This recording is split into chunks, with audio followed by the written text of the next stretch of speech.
Hey guys, it's Maria. Welcome back to my channel. Today I want to do a quick little lesson on easements and then show you guys some prep agent questions after. This is definitely an important topic for the test, so I want to go over it. I'm going to make everything super simple. But before we begin, I want to ask you guys to please comment below any kind of videos you specifically want to see. Please don't be shy to ask me any questions down below. I love hearing from you guys, and I definitely have big plans for this channel. Now that I'm starting to do real estate and involve myself in real estate, I'm realizing there's really a lot of stuff to know. I definitely plan on trying to master real estate and then teach you guys real estate, how to be a successful real estate agent on this channel. Follow along for the journey, like this video, comment any questions down below. I'm happy to answer them. And now let's get started. Okay guys, so we're going to be talking about 3 E's today. We have encumbrances, easements, and encroachments. So to start, we're going to talk about encumbrances first. So what's an encumbrance? An encumbrance is basically someone has a claim or an interest in your property, and they could be for 2 reasons. It could be a financial claim or it can be a usage claim. So someone has some kind of claim or some kind of interest in your property. They're trying to challenge your property. So when you have a financial claim, that basically means you have a lien. Someone's trying to put a lien on your property. There's also 2 types of liens that I want to get into quick. So we have something called a voluntary lien, which is one that you put on purpose, like a mortgage. Then you have something called an involuntary lien. So an involuntary lien is someone's trying to make a financial claim to your property that you probably don't want to pay. For example, real estate taxes, property taxes. Real estate taxes are definitely a good example of an involuntary lien. I also want to talk about a term quick that you should know. It's called, or I don't really know if I'm saying it right, but it's called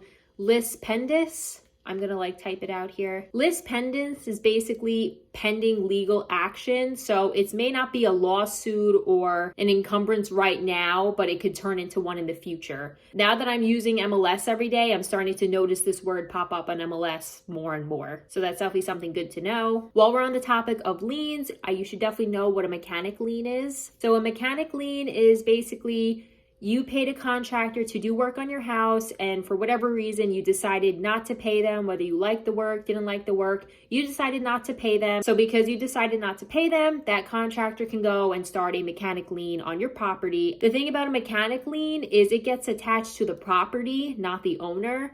So if you ever decide to sell your house and try to close a deal, you're going to have to take care of this lien. Either you or the buyer is going to have to take care of this lien. And also something to note about mechanic liens is a contractor has 4 months to try to put a lien on the work that was not paid for with residential. And then with commercial, they have 8 months. So that's everything you should know about a mechanic lien. Okay, so now the next E that I want to get into is an easement. So what's an easement? An easement is the right to use someone else's property. That's what an easement is. And then there's basically 4 kinds of easements that you can create. So we have easement appurtenant, easement in gross, easement by necessity, and easement by prescription. So an easement appurtenant, I don't really know if I'm saying that right, but easement appurtenant is the permanent right to use someone's land.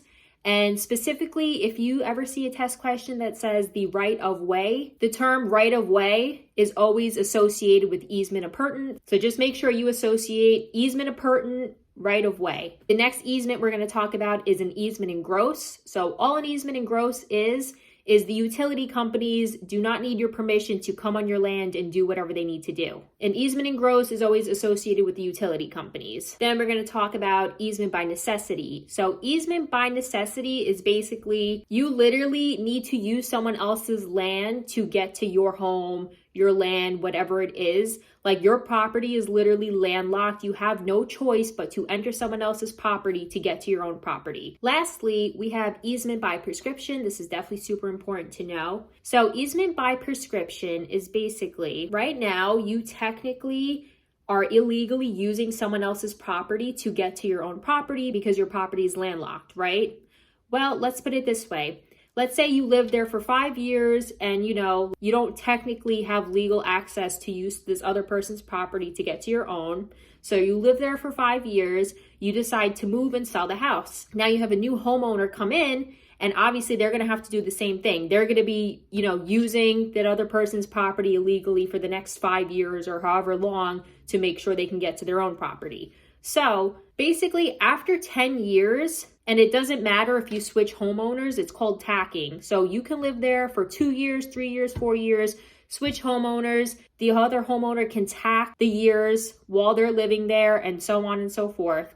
After 10 years, you can legally gain access to use this person's property. You can gain legal access to use this person's property without their permission to get to your property. That's what easement by prescription is. After 10 years, you can gain legal use to this other person's property to get to yours. And you have the term tacking, which means even if you change property owners, obviously they're all going to be using the other person's property to get to their own. As long as you get to 10 years of using the person's property technically without their permission, after 10 years, you can legally gain access to use this person's property. Hopefully that makes sense, but that's what easement by prescription is. Also, guys, I should have started with this, but when it comes to easements, you always have a dominant estate and then a servient estate. So the dominant estate is the one that's benefiting from the easement. So the dominant estate is using the servient estate to get to their property, and the servient estate is the one that's basically having their property trespassed because the person is landlocked and they literally need that person's property to get to theirs. So dominant is benefiting from it, and servient is the person who's having their property used. The last E that we're going to talk about is an encroachment.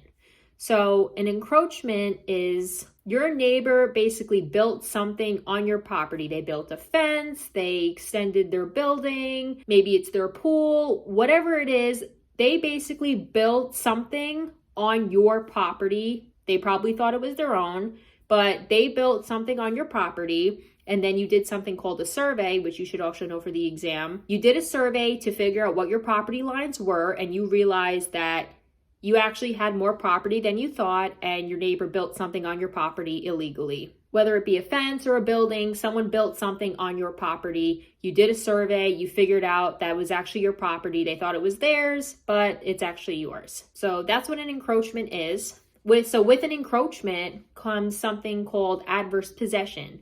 So adverse possession is basically you find out that your neighbor built their fence, built their pool on your property, and you haven't said anything for 10 years, and after 10 years, they're actually allowed to legally make that their property now. So the difference between adverse possession and easement by prescription is after 10 years, they can legally use your property, but adverse possession is if they build something on your property, like if they put a fence on your property, after 10 years, they're allowed to own your property. So that's the difference between easement by prescription and adverse possession. So adverse possession is after 10 years, you can legally take claim to that property if your neighbor never says anything to you about it. So definitely something important to know. So that's basically my crash course in easements, encroachments, and encumbrances for today. I'm going to show you guys some prep agent questions now because like I said, it's important to study the material and then see how it's actually going to be applied and asked to you. That's the best study strategy. All right, guys. So which of the following methods of creating an easement would result in an easement which could most easily be terminated for non-use?